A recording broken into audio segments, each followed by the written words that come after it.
Hello, everybody. My name is Scott Shane, and it's my pleasure to welcome you to this Hopkins at Home webinar. I'll be your moderator for today's discussion on how AI will impact the 2024 elections. We're going to explore how new advances in AI create fertile ground to create false election claims and counterclaims, and how AI-generated political messaging could transform America's system of elections with the potential to hugely disrupt and distort how voters see the candidates and their campaigns during this 2024 election cycle. Thanks to everybody, to all of you for joining us online. If you want to ask a question, please use the chat function on your screen. We'll get to as many questions as we can in the Q&A towards the end of this live stream. I was a journalist for 40 years, and I spent a lot of time reporting for the New York Times on the Russian attack on the 2016 US election. When I became a fellow at Hopkins SNF Agora Institute in 2020, I put together a workshop for ordinary people on how to tell truth from fiction out on the web and on social media.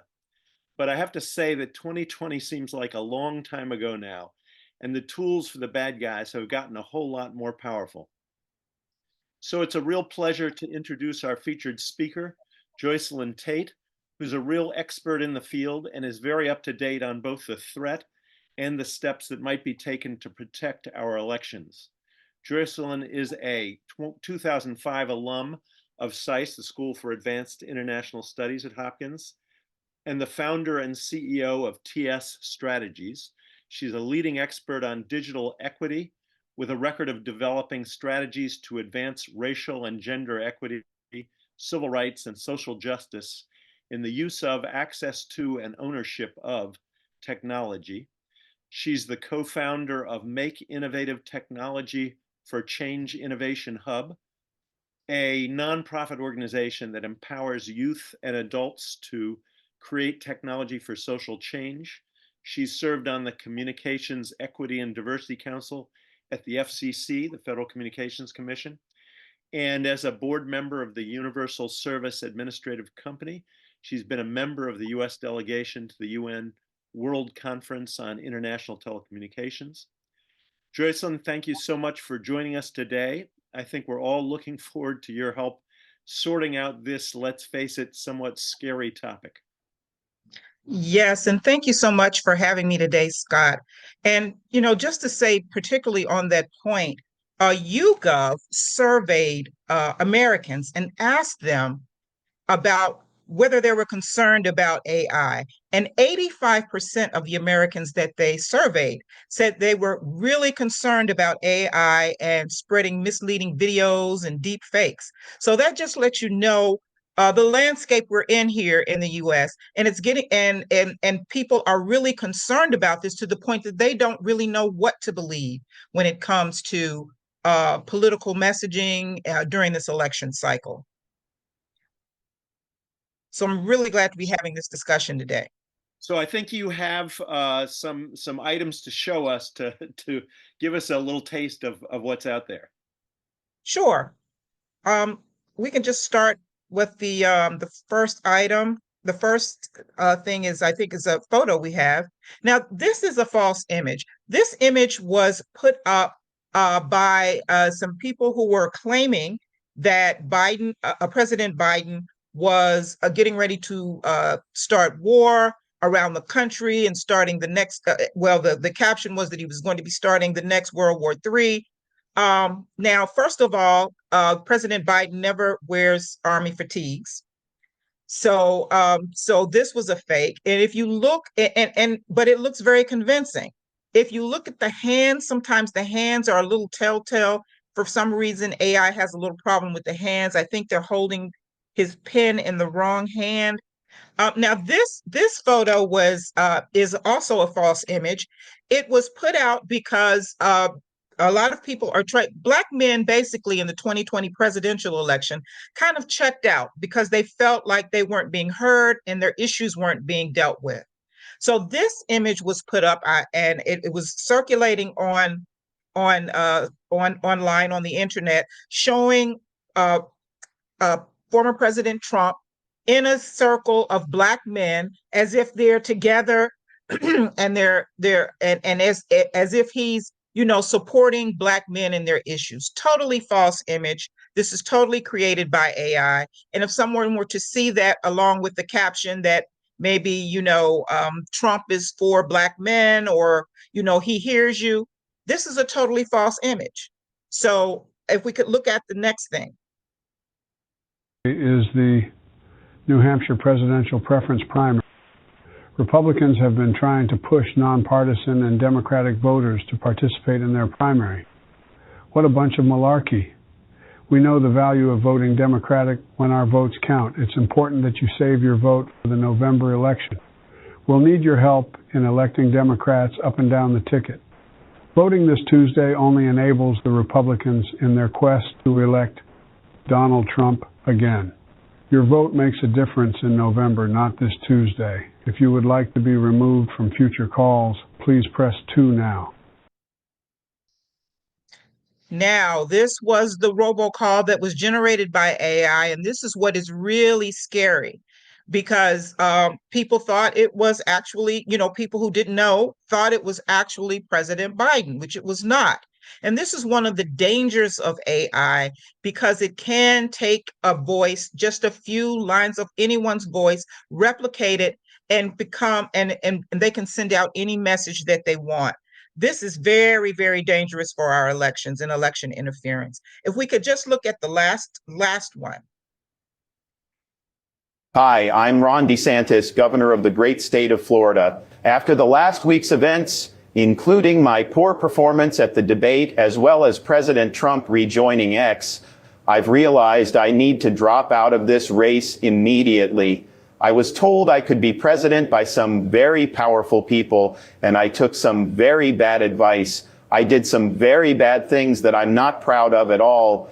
I never should have entered this race, which really isn't a race at all, except to the bottom. I'm not comfortable with how my campaign's been run at all. I listened to the wrong people and turned my life over to folks who don't represent my true thoughts and beliefs. I've let myself, my family, and the people of Florida who voted for me down. I'm ashamed of what I've said and done, and I'm embarrassed by what others have said and done on my behalf. I never should have challenged President Trump, the greatest president of my lifetime, a man who helped me when I needed it most. It was a massive betrayal and a mistake I'll now begin to make amends for. For those reasons, effective immediately, I'm dropping out of the Republican primary and throwing all of my support behind our rightful president, President Donald J. Trump. I will do everything I can as governor of Florida to make sure President Trump's constitutional rights are protected. I'll be scrutinizing everything that the federal court does down in Miami, as well as monitoring the FBI and investigating all actions they've taken in the state of Florida, such as the raid of Mar-a-Lago. I don't expect any of you to forgive me. I don't expect any of you to let this go. However, I sincerely hope to earn back some of your trust with the actions I'll be taking henceforth. It's time to right this ship and help President Trump get reelected to make America great again. Thank you all, and good night. Please clap.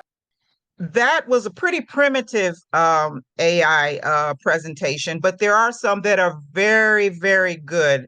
So I just wanted to give you an just a little sample of some of the ways that AI generated content is being used to manipulate and interfere in these elections. So I just wanted to open it up with that and just tell you now, as far as the robocall is concerned, during the last election, the 2022 election, the National Coalition on Black Civic Participation was a civil rights organization that was doing a lot of voter engagement in several states, Michigan in particular. And what ended up happening in that instance was there was a robocall that was done during the last election, didn't use AI, because AI has really increased in its popularity and use in these last 4 years. In the 2020 election, there was a bad actor who decided to send out robocalls and to about 85,000 robocalls went out to Black voters in Michigan and New York and other states, and they were just using zip codes. Now, the messages that they sent out in those robocalls said, if you vote by mail. Now, let's remember 2020, we were in the middle of a pandemic. A lot of election offices were trying to get people to vote by mail in order to keep social distancing. So they were really encouraging that. These robocalls went out and said, if you vote by mail, the police will use that information from your mail-in ballot to track you if you have any outstanding warrants.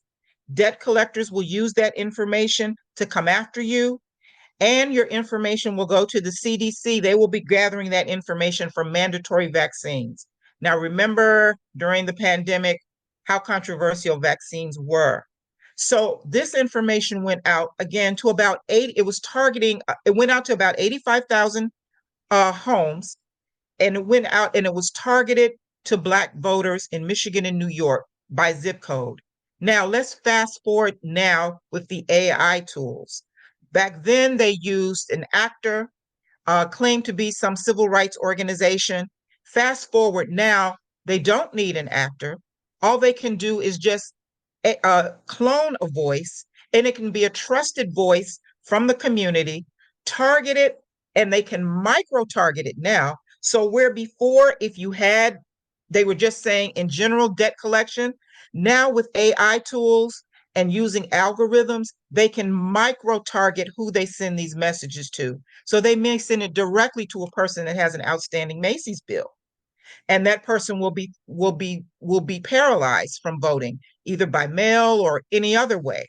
So now fast forward, those robocalls that come out now can be robocalls on steroids, because now with the AI tools you can do more micro targeting. You don't just have to go by zip code. You can use you can buy algorithms to target people specifically. So those robocalls that went out before are on steroids now. So that is another way that these AI tools can be used to interfere with our elections. And I know I've said a mouthful, Scott, so let me just let you jump in for a second there. Well, it is the possibilities here are so great and so scary that it takes a while for your, to get your mind around these things. But if we're down the road a ways, even from things are moving so fast. We're down the road, as you point out, even from what was possible in 2022. If you were advising election boards around the country, if you're advising federal officials about 2 or 3 specific kinds of attacks that they should be on the lookout for this year, and also that voters themselves, as they go through Facebook or as they're out on the web or as they're answering their phone, what are a few specific attacks that you think people might not be ready for but might appear in this election cycle? Well, first of all, because these AI tools can be used to really target, let's just say if you're on Facebook, they can really be used to target and hone in on particular groups of people. We already saw that in the 2020 elections when they were using ads and things to target Hispanic community, the Black community, communities where English is not their first language. They were already using those tools back then to target specific groups with specific messages. So now, like I said, with AI, it's going to be more of that targeting on steroids, because now you can even micro target even and drill down even more specifically and use an AI tool specifically in a particular language.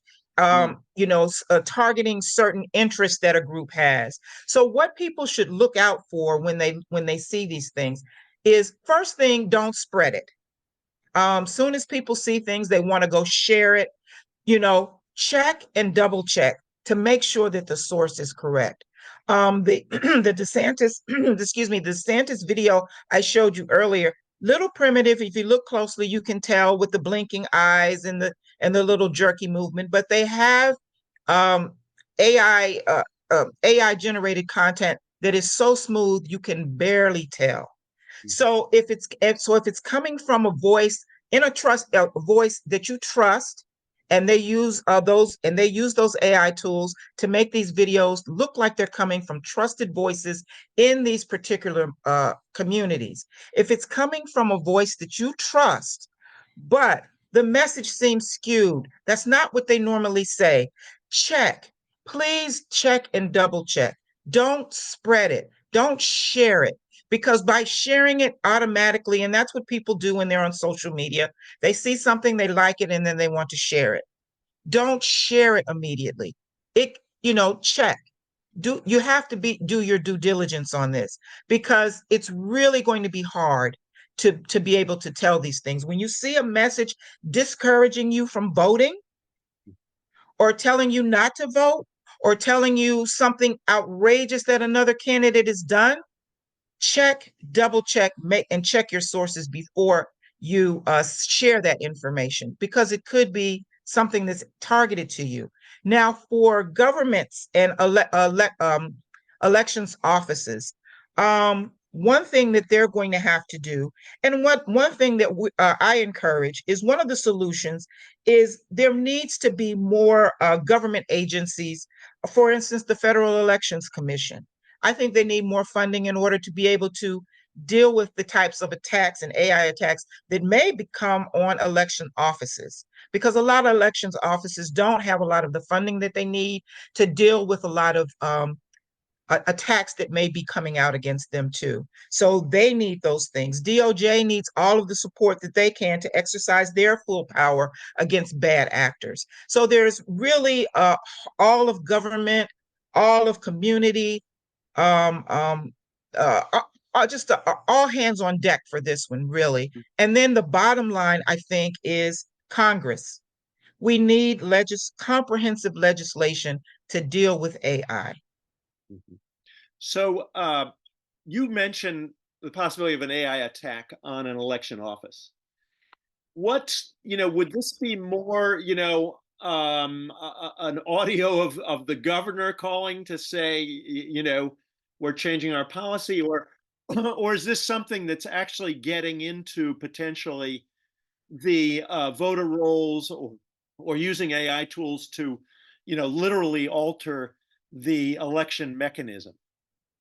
Well, the AI tools would be used to spread the misinformation and disinformation. And it could look like it's coming from official information from elections offices.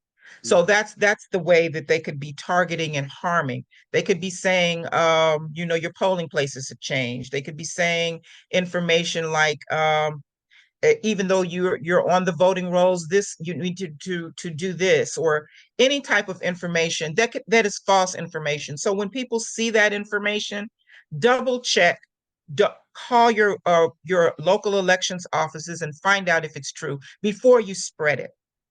Because this information could be targeting people who English is not their first language, and it could be targeting them with false information. So always check to make sure that the information is true before you spread it or act on it. So, in preparing for this call, I read some material you sent, and I Googled around a little bit, and I have to say, I was shocked to learn that the tools to clone, as the term that's used is to clone a voice, the tools to clone a particular speaker's voice, let's say to have it appear that Oprah Winfrey is endorsing Donald Trump, or Elon Musk is endorsing Joe Biden. These kind of tools are available free or very cheaply out on the web, and that the whole process can take just a matter of minutes, that you can, write up a script and clone, the voice of the president or the voice of a famous celebrity, and you can have that audio in literally a matter of minutes. So it occurs to me that you definitely don't have to be a sophisticated foreign intelligence agency to use a tool like this. A pretty ordinary teenager could do it.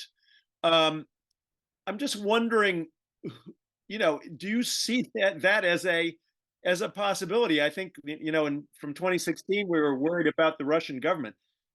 Do we need to worry about, the 13-year-old next door? Is this stuff just going to be proliferating?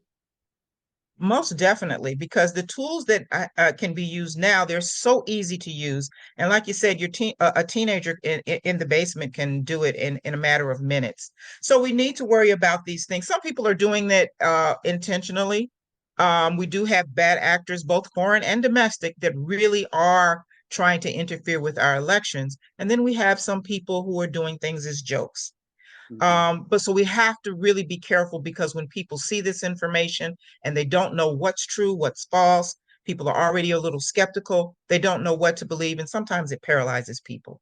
So Mhm. we really do have to be concerned with everything that comes out.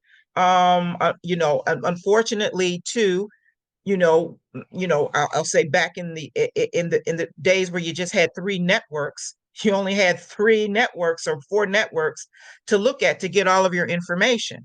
Now, information comes from so many different sources, and it's so polarized that people will watch one YouTube channel, or they'll follow one person, influencer, and get all of their information from them. That information can be generated with AI, and then they come away with a skewed view of the elections and everything else, the whole entire political landscape. So we just have to be very careful with people using those tools, because there are bad actors out there. There are people that are out there just doing it just for fun. So we have to be very careful again with what we see. And it's becoming so sophisticated that you can't even tell the difference.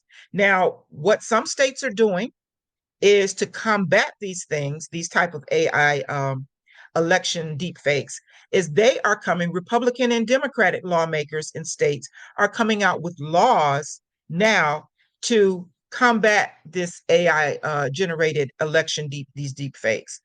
So many states, I'll say probably last year, I know Michigan came out with legislation, but now this year we've got a whole plethora of states that are coming out now: Hawaii, South Dakota, Oklahoma, Indiana, Wyoming, and they're coming, and they're being introduced by Republicans and Democrats, because they see the harm that these AI generated deep fakes can do to elections.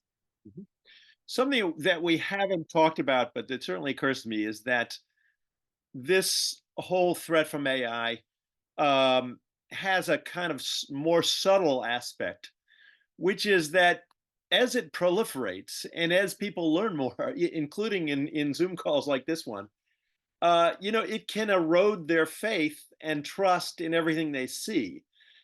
Once upon a time, if I heard Joe Biden's voice, a recording of Joe Biden's voice, or what appeared to be a recording of Joe Biden's voice saying something, I would say, okay, that's the president, and here's what he's saying. Now I'm wary. And, if you see a surprising video or hear a surprising audio clip from a candidate that's actually real, maybe a little bit unexpected, but actually real, you could be forgiven for thinking it's fake. And so it makes me wonder whether AI is posing the danger of undermining trust kind of across the board in even legitimate political campaigning and political discussion. It absolutely is, Scott. And let me tell you another thing that's happening too. Candidates who have maybe said something that may have been misconstrued, or that they regret saying, Mhm. now they're coming back even saying, well, that was probably an AI generated. I I don't didn't recall say that. saying that. Yeah. So They used to say I now was we have misquoted. that. Yeah, yeah. So now we even have the candidates even using AI as a scapegoat to get away from saying things that they're saying that don't go over well. Mhm. So it's just, you get to a point now, people are like, what do we believe? Mhm. The candidates are using AI as a scapegoat, even when they say things even when things were said that they know they said, and then people are manipulating what they've said. or some manipulating their voices to make it look like they said things. So it's really a situation where we really, it's really going to be incumbent upon the individual to really, really hone down and do your due diligence. Mm-hmm. So you had shared with me some of the promises that the big tech companies in this space, Facebook, TikTok, and so on, have been making this year about combating disinformation, about defending election integrity. But of course, in 2016, it was the social media companies themselves that became the engine, the tools that the Russian government exploited to attack the US election. There's, I'm sure they've learned some lessons, but would you say, to what degree can we believe the tech companies' promises this year? Have they cleaned up their acts? Do they even know what new challenges they might face this year? Well, Scott, this year, and I'll say in the next between 2024 and 25, there's going to be 50 elections around the world. And we're talking about probably 2 million people will be affected by elections around the world. So the social media companies, the big tech companies, they had a lot of them. Some of them are saying they're retooling up their election their teams, but they should never have scaled them down to begin with. Yeah. Because a lot of information has gone out already, and it's kind of like trying to unring a bell now.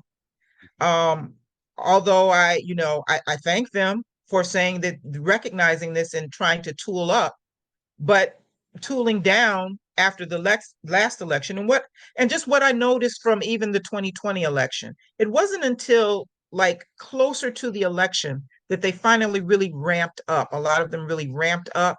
By then, so much information had gone out that was harmful that to try to reel that back in, it was just overwhelming. So here we are again, we're facing the 2022 election. They're saying they're ramping up their teams, they're reconvening their teams, but their team should have been there, in my opinion, before. They shouldn't be ramped down, because a lot of this stuff is a groundswell and it builds up. A lot of these people that put out this information, they don't just start when the election season starts. There's a strategy to how people spread this disinformation. And the reason is because the strategies that a lot of people use to start disinformation is they start by joining in groups as a trusted voice. They come in as a trusted voice. I think you're freezing there, Joycelyn, for a second. Folks, it looks like we're having real problems reconnecting with Joycelyn. So I think we're gonna start to wrap this up. One point I'll make is that Joycelyn, in conversation with me, said that even though we've taken a very dark tone about AI and elections today, in the long run, she believes that AI could really become a tool to improve our elections, to safeguard their safety, to detect fraud. And so in the long run, the picture may be brighter. But in this very early era in AI, things are looking pretty dark. If there's been a recurrent theme in this discussion, this is an increasingly complicated task that each of us faces in trying to hack our way through the jungle of media, social media, and posts and tweets and emails that may have useful information or may be out and out fraud during an election season. The lesson really is that ultimately we have to rely on ourselves. We need to bring skepticism to whatever claims we come across regarding a particular political candidate, whether we love the candidate or hate him or her. We need to fight the tendency that we all have to believe whatever matches our pre-existing views and to reject anything that challenges our views. Obviously, people on this call are preparing themselves to be informed and diligent voters, so congrats to all of you for getting ahead of the game. For those who are interested in a deeper dive into this topic, and one with fewer technical glitches, hopefully, I encourage you to register for Joycelyn Tate's online 3-session Odyssey course, which is offered through the Johns Hopkins Alumni Association. It's going to be called Hacking Democracy: How Artificial Intelligence and Deepfakes Target and Influence Voters. And it will begin on Wednesday, March 27th. So if that's of interest, get online and register for Joycelyn's course. And thanks to all of you for joining us today. Apologies for the glitches. You should all receive a follow-up email with a recording of the program, a link to upcoming events. We hope to see you at future Hopkins at Home events, and you can always find and register for upcoming programs at events.jhu.edu. That's events.jhu.edu. Thanks a lot and have a wonderful afternoon.